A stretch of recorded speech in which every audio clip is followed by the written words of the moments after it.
Good morning. ચાલો, chapter number 2 છે એની અંદર આગળ અભ્યાસ કરીએ. લાસ્ટ ટોપિકની અંદર આપણે પરાગ નયન છે એ નયન માટે પ્રકાર ભણ્યા હતા. એક સ્વપરાગનયન, બીજું ગૈચનોગોમી અને ત્રીજું પરવશ અથવા તો પરાગનયન. હવે આ જ્યારે પરાગનયન થાય છે તો ક્રિયા માટે કોણ જવાબદાર છે? તો પરાગવાહકો. આ જે પરાગવાહકો છે એ પરાગવાહકો આપણને બે પ્રકારના જોવા મળશે. એક અજૈવિક પરાગવાહકો અને બીજા જૈવિક પરાગવાહકો. અજૈવિક પરાગવાહકો બે જ છે, એક પવન છે અને એક પાણી છે. એટલે એક્ઝામમાં પણ પૂછી શકાય કે અજૈવિક પરાગવાહકોના નામ આપો, તો પવન અને પાણી. કદાચ બેમાંથી કોઈ એક એક્સપ્લેન કરવાનું પણ થાય તો તમારે અજૈવિક પરાગવાહકોના નામ આપી કોઈ પણ એક એક્સપ્લેન પણ કરી શકો છો. જૈવિક પરાગવાહકો છે એ જૈવિક પરાગવાહકોની અંદર આપણે બધા જ પ્રાણીઓનો સમાવેશ થાય. બધા જ પ્રાણીઓ એટલે કે પછી એ સસ્તન વર્ગના પ્રાણીઓ હોય, પક્ષી છે, સરીસૃપ છે, કીટકો છે, જે આપણે પતંગિયા, ફૂદા જે છે ને એ બધાનો સમાવેશ થતો જોવા મળશે. નાના કદના પક્ષી હોય કે મોટા કદના પક્ષી હોય કે એ જે પરાગરજ છે એનું વહન કરવા માટે જવાબદાર છે. એટલે એ એક પ્રકારના જૈવિક પરાગવાહક તરીકે વર્તી શકે છે. હવે આપણે જે અજૈવિક વાહકો છે એ અજૈવિક વાહકોની વાત કરીએ તો એની અંદર આપણને પવન અને પાણી છે એનો સમાવેશ થાય છે. તો એ જ્યારે પરાગનયન થાય છે ત્યારે આપણને કઈ કઈ શક્યતાઓ રહેલી છે એ વિચારી શકીએ. તો જ્યારે પહેલું તો પવન અને પાણી છે એના દ્વારા પરાગનયન થતું હોય તો એવી બહુ જ ઓછી વનસ્પતિ છે અને એના માટે એના જે પુષ્પ હશે કેવા હશે? તો આપણને પહેલો પ્રશ્ન થાય કે જ્યારે પવન અને પાણી ભાગ ભજવતા હોય એટલે એનો મતલબ કે કીટકો એના પુષ્પ પર આકર્ષિત નહીં હોય. એનો મતલબ એવો થયો કે એના જે પુષ્પ હશે એ બિન આકર્ષિત હશે, એટલે કીટકો એના પર બેસે નહીં. એટલા માટે ત્યાં પરાગનયન થવું છે એ પવન અને પાણી દ્વારા થાય છે. એટલે એના પુષ્પ કેવા હશે? બિન આકર્ષક, મધુરસ વિહીન પ્રકારના હોઈ શકે, આપણે એવું સમજી શકીએ છીએ. તો અહીંયા આપણે જે અજૈવિક વાહકોનો છે તો ખૂબ જ ઓછી માત્રામાં વનસ્પતિ અજૈવિક વાહકોનો ઉપયોગ કરે છે. આપણે સમજી ગયા કે જ્યાં પુષ્પ બિન આકર્ષિત હોય એવા જ પુષ્પની વાત ચાલે છે. જ્યારે આવું પરાગનયન થાય છે ત્યારે પરાગરજની પરાગાસન સાથે સંપર્કમાં આવવાની શક્યતા ખૂબ જ ઓછી હોય છે. આપણે જોઈએ કે પવન દ્વારા એક જગ્યાએથી બીજી જગ્યાએ સ્થાપન કરતી હોય તો અહીંથી પરાગરજ અહીંયા સ્થાપન થવું હોય તો આ જે પરાગરજ છે એ પવન દ્વારા જાય તો ઘણી બધી પરાગરજનો શું થઈ જશે? આવી રીતે વ્યય થવાની સંભાવના છે. અને પ્રોપર એ જ વનસ્પતિ પર સ્થાપન થાય એ પણ આપણને બહુ જ ઓછી શક્યતા જોવા મળશે. અને એના જ કારણે શું થશે કે જ્યારે એક પુષ્પની પરાગરજને પવન દ્વારા જો બીજા પુષ્પ પર જવું હોય તો એ જે પરાગરજ છે એ પરાગરજની સંખ્યા ઘણી બધી કેવી હશે? ઘણી બધી હશે. તો જ એ પરાગરજમાંથી જો લાખોની સંખ્યામાં હશે તો એમાંથી 2-4 છે એ જ પ્રોપર વનસ્પતિ પર સ્થાપન પામતી હશે. એટલા માટે જ્યારે આવું પરાગનયન થાય છે ત્યારે ત્યાં પુષ્પની સંખ્યા શું હોય છે? પુષ્પની સંખ્યા મોટી હોય છે અને પરાગરજ મોટી સંખ્યામાં ઉત્પન્ન કરે છે અને જેથી કદાચ ફલનની શક્યતા ઉજ્જવળ બની શકે એવું કહી શકાય. તો અહીંયા થયું તમારે કે પવન અને જે પાણી છે એના દ્વારા પરાગનયન થાય છે તો શું શક્યતા જોવા મળશે?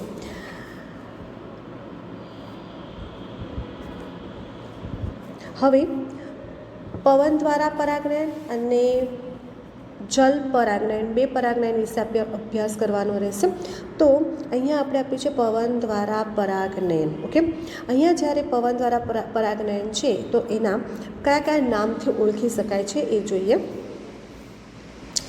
આ પવન દ્વારા પરાગનયન છે એને એનિમોફિલી, એટલે એક્ઝામમાં પણ પૂછી શકાય, ભલે તમારી ચોપડીની અંદર નથી આપેલું પરંતુ એનિમીફોલી અને વાત પરાગનયન તરીકે પણ ઓળખવામાં આવે છે. ઓકે, તો પવન દ્વારા પરાગનયન, હવે એના કયા કયા લક્ષણો હોઈ શકે તો જોઈએ કે જ્યારે પવન દ્વારા પરાગનયન થાય છે ત્યારે તેની અંદર આપણને પરાગરજ એ હલકી, કારણ કે એને એક જગ્યાએથી બીજી જગ્યાએ જવું છે ને પવન દ્વારા, એટલે વજનમાં કેવી હશે? હલકી. ચિકાસ રસ વિહીન, અને પવનના પ્રવાહ સાથે સહેલાઈથી સ્થળાંતર કરી શકે તેવી હોવી જોઈએ. એટલા માટે જે પરાગરજની સંખ્યા વધારે, વજનમાં હલકી અને કેવી હોય છે? ચિકાસ વિહીન, કારણ કે એને ઉડવાનું છે. પછી આ જે વનસ્પતિ છે એ વનસ્પતિના જે પુંકેસર છે એ પુંકેસર હંમેશા ખુલ્લા કે મુક્ત હોય છે. હવે પુંકેસર ખુલ્લા કે મુક્ત કેમ હોય છે? તો શું થશે? ખુલ્લા હશે તો જ પરાગરજ ઉડી શકશે અને પરાગરજ પવનના પ્રવાહ સાથે વિકિરણ પામી શકે. એ જ કારણસર એની જે પુંકેસર છે એ કેવા હશે? ખુલ્લા અને મુક્ત હોય છે. તેનું પરાગાસન ક્યાં હોય? સ્ત્રી કેસર પર. તો સ્ત્રી કેસર પરનું જે પરાગાસન છે એ પરાગાસન મોટા પીછાયુક્ત. હવે પીછાયુક્ત કેમ છે? તો શું થશે કે જ્યારે પવનનું હલનચલન પવન થાય તો શું થશે? એ પીછાને કારણે મૂવમેન્ટ કરે અને સરળતાથી એ પરાગાસનને સ્થાપન કરી શકે, પરાગરજને સહેલાઈથી જકડી શકે. એ માટે તેના જે પરાગાસન IMP કેવા હોય છે? પીછાયુક્ત હોય છે. ને આવા પુષ્પ છે એ પુષ્પની અંદર એક ખાસ વિશેષતા એક્ઝામમાં પૂછી શકાય કે આવા જે પુષ્પ છે એ એક જ અંડકયુક્ત, એની અંદર એક જ અંડક છે. એટલે જે બીજાશય છે એ બીજાશયની અંદર એક જ અંડક છે અને અનેક પુષ્પો. જો વાક્ય રચનાને આપણે બરાબર સમજી જઈએ કે આવા જે પુષ્પ છે એક જ અંડકયુક્ત, એટલે એની અંદર એક અંડક અનેક પુષ્પો ધરાવતો પુષ્પ વિન્યાસ ધરાવે છે. અને આપણે એનું એક ઉદાહરણ જોવાનું છે જે તમારી ચોપડીની અંદર આપેલું છે, મકાઈનો ડોળો. આ મકાઈના ડોળો છે એની અંદર લખ્યું છે કે જે સોનેરી રંગની તાતણા, તમે મકાઈનો ડોળો લાવો છો તો ઉપર આપણને જે ગોલ્ડન કલરના તાતણા જોવા મળશે. એકચ્યુઅલીમાં એ કશું જ નથી પરંતુ એ પરાગાસન અને પરાગવાહિની છે. IMP ક્વેશ્ચન, પરાગાસન અને પરાગવાહિની છે. તમને એક્ઝામમાં પૂછાય છે કે મકાઈના ડોળાની અંદર જે તાતણા છે એ તાતણા ખરેખર શું છે? તો શું છે? પરાગાસન અને પરાગવાહિની છે. ઓકે, અને જે પરાગરજને પકડવા માટે સહેલાઈથી લહેરી શકે છે. તો તમે જો કે જ્યારે પવન દ્વારા પરાગનયન છે એ પવન દ્વારા પરાગનયન માટે અહીંયા એક આકૃતિ છે. તો તમે જો કે અહીંયા છે આ જે મકાઈનો ડોળો છે, ઓકે, અને આ મકાઈની અંદર આ જે ગોલ્ડન કલરના તાતણા જોવા મળશે, બરાબર છે. તો અહીંયા તમે જો કે ગોળ ગોળ ટપકા આપેલા છે, આ રીતની રચના છે. તો આ છે શું થશે? પરાગાસન અને આ શું થશે? પરાગવાહિની. ઓકે, તો અહીંયા તમારી જે ચોપડીની અંદર લખાણ છે એ લખાણ આકૃતિ પરથી સ્પષ્ટ સમજ પડે છે કે અહીંયા આપણને પરાગાસન અને પરાગવાહિની જે ડોળો છે એ ડોળો આપણને જોવા મળે છે અને એની અંદર તાતણા છે તેની રચના બતાવી છે. તો અહીંયા પરાગાસન છે એ પરાગાસન અને પરાગવાહિની એટલે કે ડોળાની અંદર તાતણા જોવા મળશે. તો પવન દ્વારા પરાગનયન થાય છે તો તેના માટે આપણે શું લખી શકીશું કે પુંકેસર છે, જે પુંકેસર છે એ પુંકેસર માં વિશેષતા શું છે? તો કેવા હશે? ખુલ્લા હશે. એટલે પરાગરજને શું થશે? સહેલાઈથી મુક્ત કરી શકે. અને સ્ત્રી કેસરની વિશેષતા શું છે? કે પરાગાસન મોટા અને પીછાયુક્ત હોય છે. એટલે પુંકેસર અને સ્ત્રી કેસરની કદાચ એક્ઝામમાં વિશેષતા પણ પૂછી શકે તો તમારે તે વખતે ધ્યાન રાખવાનું રહેશે. તો અહીંયા જે પવન છે એ પવન દ્વારા પરાગનયન છે, એ પવન દ્વારા પરાગનયન છે એ અહીંયા આપણે પૂરું થાય છે. ચાલો, હવે પાણી દ્વારા પરાગનયન. પાણી દ્વારા પરાગનયન તો એને તમે જો કે હાઇડ્રોફિલી તરીકે પણ ઓળખવામાં આવે છે. અહીંયા પાણી દ્વારા પરાગનયન થાય છે તો ખૂબ જ ઓછી માત્રામાં. હવે જો પાણીની અંદર જે વનસ્પતિ છે એની સંખ્યા પણ ઓછી છે અને એની અંદર જે પરાગનયન થાય છે તો 30 જેટલી મર્યાદિત પ્રજાતિમાં જોવા મળશે. આ પણ એક MCQ થયો કે પાણી દ્વારા જ્યારે પરાગનયન થાય છે તો કેટલી પ્રજાતિમાં જોવા મળશે? 30 જેટલી પ્રજાતિમાં પાણી દ્વારા પરાગનયન થતું જોવા મળે છે. મોસ્ટ IMP ટોપિક કે એ બધી જલીય એકદળી છે. મોટા ભાગની જે જલીય છે તે કેવી છે, એક દળીય પ્રકારની જોવા મળે છે. એ ખાસ ધ્યાનમાં રાખજો. ઓકે, હવે આ જે છે તો અહીંયા જ્યારે પરાગનયન થાય છે ત્યારે આપણને લીલ, દ્વિઅંગી અને ત્રિઅંગી. ઓકે, તો એમાં લીલ છે, દ્વિઅંગી અને ત્રિઅંગી વનસ્પતિ છે. ધોરણ 11માં આપણે ભણી ચૂક્યા છે. તો એની અંદર હવે મોસ્ટ ઓફ ક્યાં હશે, પાણીમાં જશે ને, તો એ બધાના માટે પાણી છે, એ પાણી એ અગત્યનું માધ્યમ છે અને એનામાં નરજન્યુનું વહન થશે. લીલ, દ્વિઅંગી અને ત્રિઅંગી વનસ્પતિ છે એની અંદર નરજન્યુનું વહન થતું જોવા મળશે અને એના માટે કોણ છે આવશ્યકતા, પાણી. અને આવી વનસ્પતિનું વિતરણ એવું લખ્યું છે કે સીમિત છે. જલપરાગિત પાણી છે એને આપણને જલપરાગિત પરાગનયન છે એની અંદર આપણે જોઈએ તો બે પ્રકારના પાણી જોવા મળશે, એક મીઠા પાણી અને એક ખારા પાણી. કારણ કે પાણી તો બે છે અને ત્યાં પણ વનસ્પતિ મીઠા પાણીની વનસ્પતિમાં અલગ છે અને ખારા પાણીની વનસ્પતિ અલગ છે. તો અહીંયા પણ તમને MCQ પૂછી શકે કે મીઠા પાણીની કઈ વનસ્પતિ છે અને ખારા પાણીની કઈ વનસ્પતિ છે. તો મોસ્ટ IMP કે મીઠા પાણીની જે વનસ્પતિ છે એના નામ છે વેલેસિનેરિયા અને હાઇડ્રીલા. અને દરિયાઈ વનસ્પતિમાં દરિયાઈ ઘાસ અથવા તો આપણે એને શું કહીશું, જોસ્ટેરા તરીકે ઓળખવામાં આવે છે. એટલે અહીંયા તમારે ધ્યાનમાં રાખવાનું છે કે મીઠા પાણીની વનસ્પતિ કઈ છે અને ખારા પાણીની વનસ્પતિ કઈ છે. ઓકે, બીજું છે જળકુંભી, જેને કહેવાય છે વોટર હાયસિન્થ અને જલીય લીલી. વોટર લીલી એટલે તો પોયણા અને કમળ, IMP. જો અહીંયા આપણે MCQની વાત કરીએ એટલે એક લીટીની અંદર એક MCQ છે, એટલે એને ધ્યાનથી સમજજો. અહીંયા તમે જો કે જલપરાગિતના ઉદાહરણ આપણે કીધા વેલેસિનેરિયા અને હાઇડ્રીલા, અને દરિયાઈના કીધા દરિયાઈ ઘાસ અથવા તો આપણે એને જોસ્ટેરા કહીશું. કેટલીક જે વનસ્પતિ છે એનામાં તમે જો કે જળકુંભી એને કહેવાય છે વોટર હાયસિન્થ અને જલીય લીલી એટલે કે એને કહેવાય છે વોટર લીલી, અને એના ઉદાહરણ આપ્યા છે કમળ અને પોયણા. આ વનસ્પતિ છે એની ખાસ વિશેષતા IMP, બરાબર, જે ખાસ વિશેષતા છે કે એના ઉપર જે રચના છે કે પુષ્પ છે એ પુષ્પ સપાટી પર તરતા હોય છે. એટલે કે જે પાણી નદી તળાવ છે એની સપાટી પર તમે દેખો કમળ છે, પોયણા છે, તો એની ઉપર સપાટી પર ફૂલ તો શું હોય છે, તરતા હોય છે ને. કમળને તમે ઉદાહરણ દેખો તો એ પાણીની સપાટી ઉપર આપણને આવી રીતે તરતા જોવા મળશે. કે કમળ તો આ એક વિશેષતા છે કે કીટકો કે પવન દ્વારા પરાગનયન થાય છે. અહીંયા દેખો કે અહીંયા જે પરાગનયન છે કીટકો અને પવન દ્વારા, એટલે અહીંયા આપણે એવું સમજી શકીએ કે એ એક પ્રકારનું ઉદાહરણ કયું છે, એક અજૈવિકનું ઉદાહરણ છે. છતાં પણ કઈ વનસ્પતિ છે કે જેની અંદર જૈવિક કીટકો અને પવન એટલે એના દ્વારા પરાગનયન થતું હોય છે. એટલે કે અહીંયા કીટકો દ્વારા પરાગનયન થાય છે. એટલે એક પ્રકારનું આપણે શું કહી શકીએ છીએ, જૈવિક પરાગનયન તરીકે પણ ઓળખવામાં આવે છે. એટલે જલીય વનસ્પતિઓ જલ પરાગિત નથી એવું પણ કહી શકીએ છીએ. એટલે અહીંયા પણ એક IMP ક્વેશ્ચન થાય. તો તમે જુઓ કે પાણી દ્વારા જ્યારે પરાગનયન છે એ પરાગનયનમાં એ પહેલો MCQ કે 30 જેટલી પ્રજાતિમાં થાય છે. ઓકે, બીજો MCQ લીલ, દ્વિઅંગી અને ત્રિઅંગીમાં નરજન્યુ વહન માટે કોણ માધ્યમની આવશ્યકતા છે, પાણી.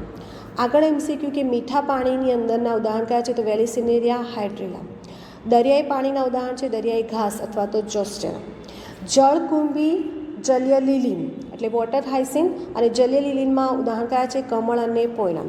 અને એની અંદર પુષ્પની વિશેષતા કે પાણીની સપાટી પર તરતા હોય છે અને એની અંદર પરાગનયન કોણ કરે છે, કીટકો કરે છે. ઓકે, એટલે કમળ અને પોયણા છે એની અંદર કોના દ્વારા પરાગનયન થાય છે. ઓકે, તો આન્સર શું આવશે, કીટકો કે પવન. ઓકે, તો અહીંયા તમારે આટલું થયું.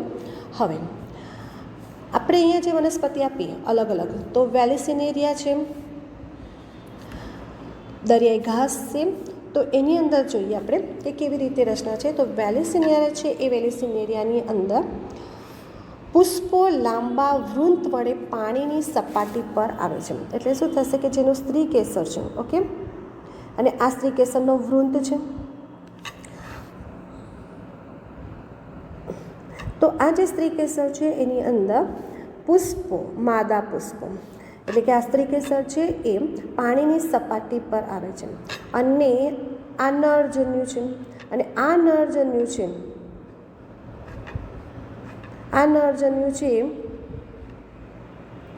એ પાણીની સપાટી પર આવે છે, ઓકે.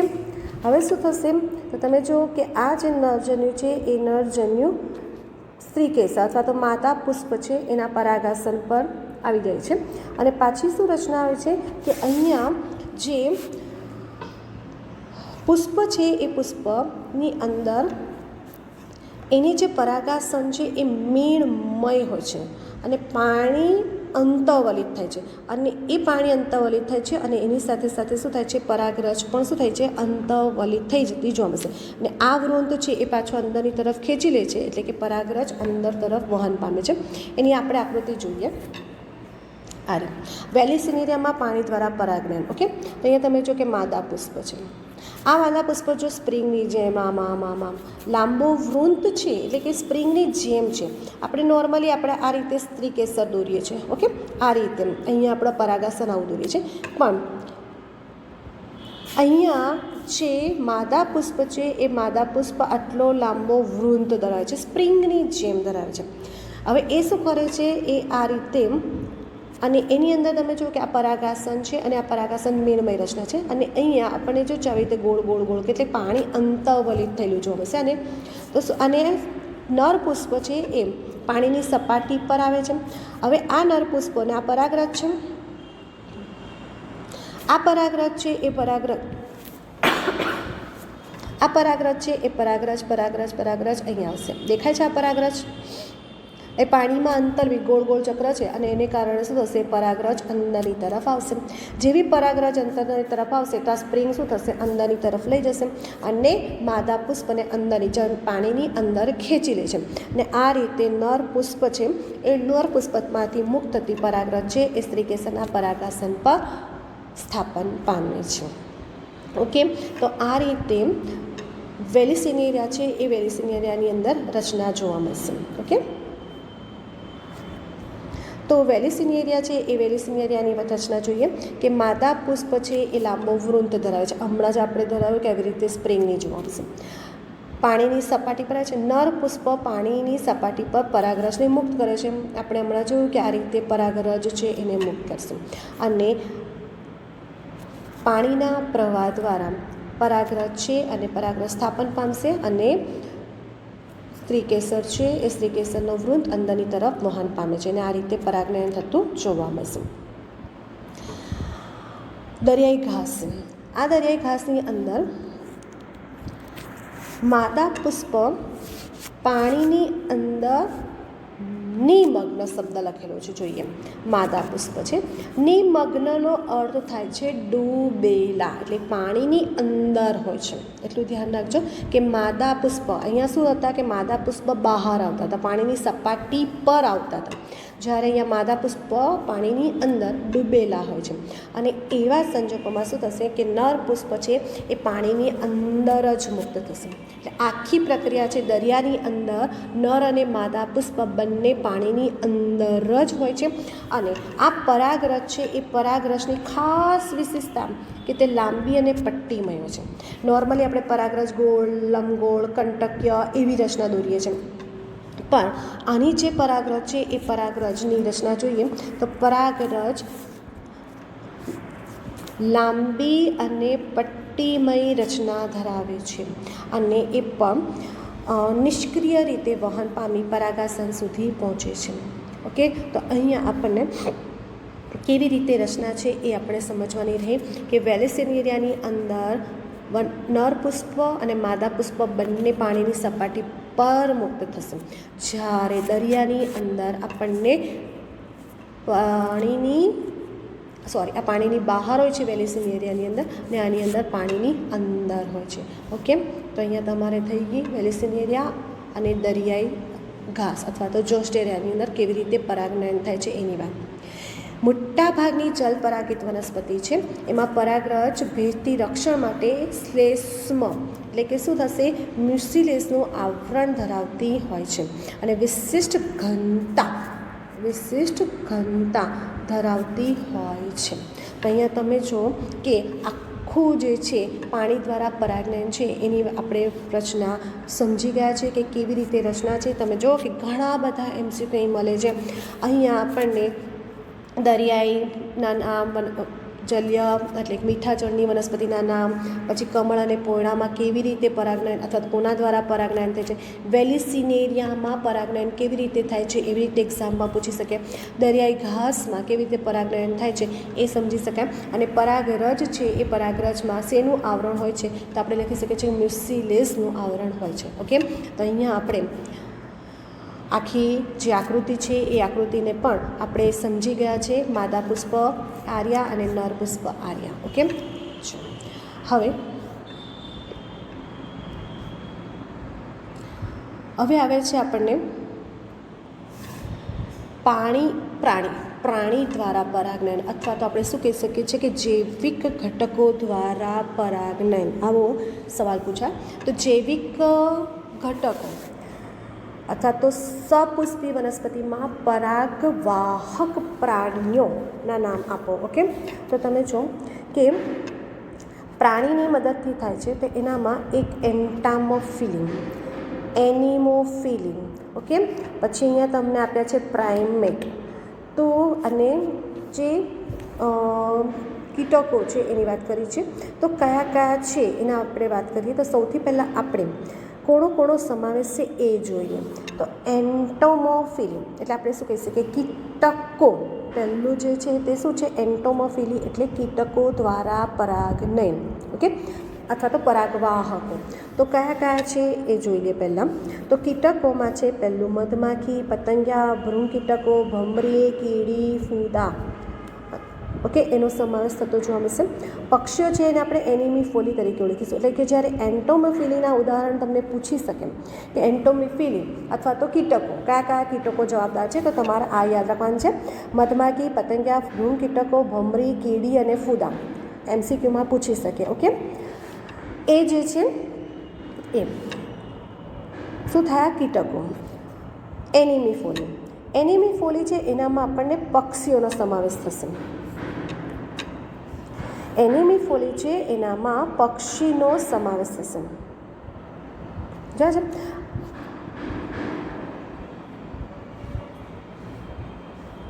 હવે આ જે પક્ષીઓ છે એ પક્ષીઓના ઉદાહરણ પણ યાદ રાખવાના રહેશે. કયા કયા પક્ષી છે, તો તમે જો સનબર્ડ એટલે એને કહેવાય છે દેવચકલી, હમિંગબર્ડ એને કહેવાય છે ગુંજન પક્ષી. છે IMP ક્વેશ્ચન.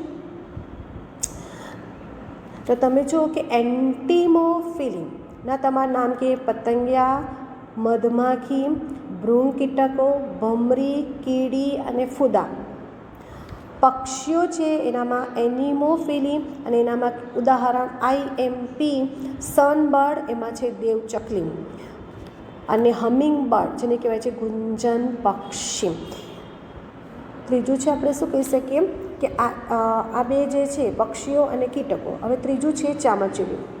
ચામાચીડિયું છે એ કયા વર્ગનું પ્રાણી થયું, તો એ એક પ્રકારનું સસ્તન વર્ગનું પ્રાણી થયું અને સસ્તન વર્ગનું મોટા કદના પ્રાણી તરીકે ઓળખવામાં આવે છે.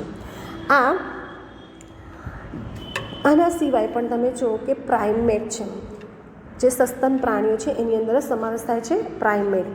એમાં લેમુર તરીકે ઓળખવામાં આવે છે. અને એ જે પ્રાણીઓ છે એ પ્રાણીઓની વાત કરીએ, જે લેમુર છે એનામાં શું વિશેષતા છે, તો એ છે વૃક્ષારોહી એટલે વૃક્ષ પર જોવા મળશે. તીક્ષ્ણ દાંતવાળા એટલે કે કોતરનારા જે વૃક્ષ છે એને કોતરનારા છે. કર્તનશીલ વૃક્ષારોહી પ્રાણીઓનો સમાવેશ થતો જોવા મળે છે. એટલે આ સસ્તન પ્રાણી થઈ ગયા. ચામાચીડી પ્રાઇમેટનો સમાવેશ થતો જોવા મળશે. પછી સરીસૃપ. આ જે સરીસૃપ છે એની અંદર કોનો સમાવેશ થાય છે? તો ગેંગો, બરાબર છે, એનું નામ છે ગેંકો, ગરોળી, કાચિંડોનો સમાવેશ થતો જોવા મળે છે. તો તમે જો કે પહેલાં આપણે એને કયા કયા પરાગવાહકોનો સમાવેશ થાય છે એની ચર્ચા કરીએ, પછી આપણે એની વિશેષતા સમજીશું. તો આપણે કીટકો દ્વારા થયા, એટલે કે એન્ટિમોફિલી, એનિમોફિલી, સસ્તન, એમાં પ્રાઇમેટ એટલે કે લેમુરનો સમાવેશ થાય અને સરીસૃપનો સમાવેશ થાય. એટલે ઉદાહરણો પહેલાં થઈ ગયા, એટલે MCQની વાત થઈ ગઈ. આ બધાની અંદર જો પ્રભાવી પરાગવાહક કહીએ તો કોણ છે? મધમાખી. આ IMP ક્વેશ્ચન. પ્રભાવી પરાગવાહકનું નામ આપો તો શું થશે? પ્રભાવીની અંદર મધમાખી છે એ મુખ્ય પ્રભાવી પરાગવાહક તરીકે વર્તે છે. તો અહીંયા આ જે પરાગવાહકો છે એ પરાગવાહકોની વાત આપણે કરી. ઓકે, હવે આ જે કીટકો દ્વારા જ્યારે પરાગનયનની ક્રિયા થાય છે, ઓકે, તો હવે કીટકો છે એનો મતલબ આપણે શું કહી શકીએ કે મધમાખી છે, એ પછી પતંગિયા છે, ફૂદા છે, આપણે બધા જોયા, બરાબર છે, કીડી છે, ઓકે, પછી પક્ષીઓ છે, એની અંદર પણ આપણે નાના કદના મોટા કદના પક્ષીઓની વાત કરીએ. તો આ જે કીટકો છે એ કીટકો પુષ્પ પર બેસે છે અને પરાગનયનની ક્રિયા માટે ભાગ ભજવે છે. તો એ પુષ્પની શું વિશેષતા હશે આપણે જોઈએ. તો એના જે પુષ્પ હશે એ કેવા હશે? રંગબેરંગી હશે, કારણ કે એ કીટકોને આકર્ષે છે, સુગંધિત હશે, મીઠી સુગંધ ધરાવશે અને મધુરસથી ભરપૂર હશે. મધુરસ હશે તો જ કીટકો એના પર બેસશે અને એ પરાગનયનની ક્રિયામાં ભાગ ભજવે છે. કેટલીક વખત શું થાય છે કે પુષ્પ છે એ મોટા કદના હોય છે, એટલે કીટકો મોટા, આકર્ષિત અને મધુરસ છે એટલા માટે આકર્ષિત થાય. ઘણી વખત નાના પુષ્પ હોય, ઓકે, તો એ નાના પુષ્પ બધાએ ભેગા થઈ જશે અને આખું પુષ્પનું ગુચ્છ બનાવે છે. તો ઘણી વખત પુષ્પો ભેગા થશે. આ જે પુષ્પ છે એ નાના પુષ્પ ભેગા થઈને આખો પુષ્પ વિન્યાસ બનાવશે, મોટો પુષ્પનો ગુચ્છ બનાવશે અને પુષ્પ વિન્યાસ બનાવશે. અને કીટકો અને પ્રાણીઓ છે એ શું થશે? તેના સુગંધથી આકર્ષાશે. એટલે મોટા પુષ્પમાં તો કીટકો આકર્ષિત થાય છે અને ઘણી વખત નાના પુષ્પો ભેગા થઈને મોટા પુષ્પ વિન્યાસની રચના કરે છે, અથવા તો ધ્યાન આકર્ષિત બને એવી રીતે રચના બનાવે છે. માખી અને ભૃંગ કીટકો છે, એ માખી અને ભૃંગ કીટકો છે એ શું કરશે? તો એ પુષ્પો દુર્ગંધ સર્જે છે. ઓકે, આકર્ષવા શું કરશે? જો માખીઓ અને ભૃંગ કીટકોને આકર્ષવા પુષ્પ શું કરશે? દુર્ગંધ. IMP ક્વેશ્ચન કે માખીઓ અને ભૃંગ કીટકો છે એ પુષ્પ આકર્ષિત થવા માટે શું કરશે? માખીઓ અને ભૃંગ કીટકોથી આકર્ષિત થવા માટે પુષ્પ શું સર્જે છે? દુર્ગંધ ઉત્પન્ન કરે છે. ઓકે, પ્રાણીઓની મુલાકાત નિશ્ચિત કરવા માટે આવા પુષ્પો તેમને પુરસ્કાર આપે છે. હવે પુરસ્કાર આપે છે એનો મતલબ શું? ઓકે, તો મધુદ્રવ્ય અને ખાદ્ય પરાગરજ. એટલે પ્રાણીઓ જ્યારે મુલાકાત લેશે એટલે તો તે દરમિયાન પુષ્પ એમને શું આપે છે? તો મધુરસ અને પુરસ્કાર આપે છે. અને એને જ કારણે એ પ્રાણીઓ પરાગાશય અને પરાગાસનના સંપર્કમાં આવે છે.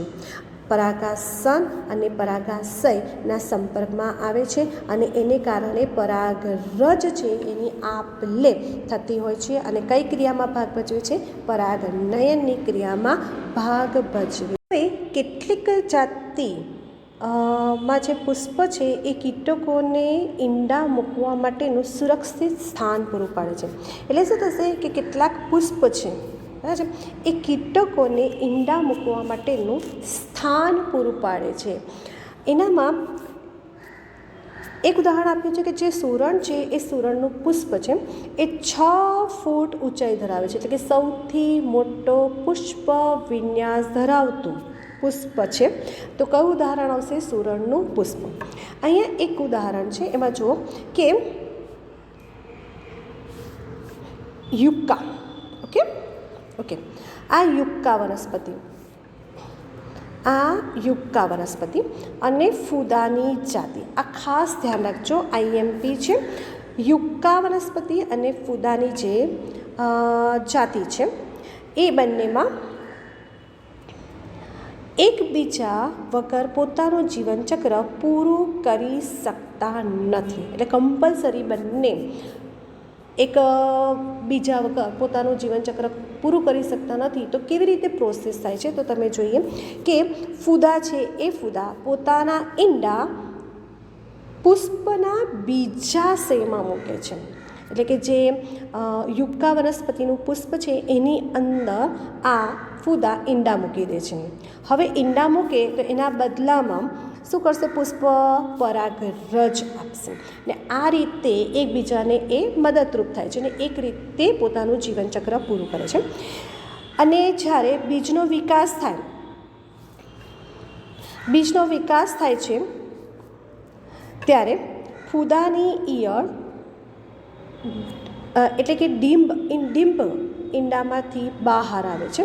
એટલે કે આ રીતે શું થાય છે કે પુષ્પ છે એ પુષ્પની અંદર ફૂદા ઈંડા મૂકે છે, એનો વિકાસ થાય છે, પુષ્પની પરાગરજ ફૂદાને પ્રાપ્ત થશે ને આ રીતે બંને આંતરજીવન ગુજારે છે. અને જ્યારે ડિંબ છે એ ડિંબ ઈંડામાંથી બહાર આવે છે અને એક ઈયળમાંથી શું થાય છે? ફૂદાનું નિર્માણ થાય છે.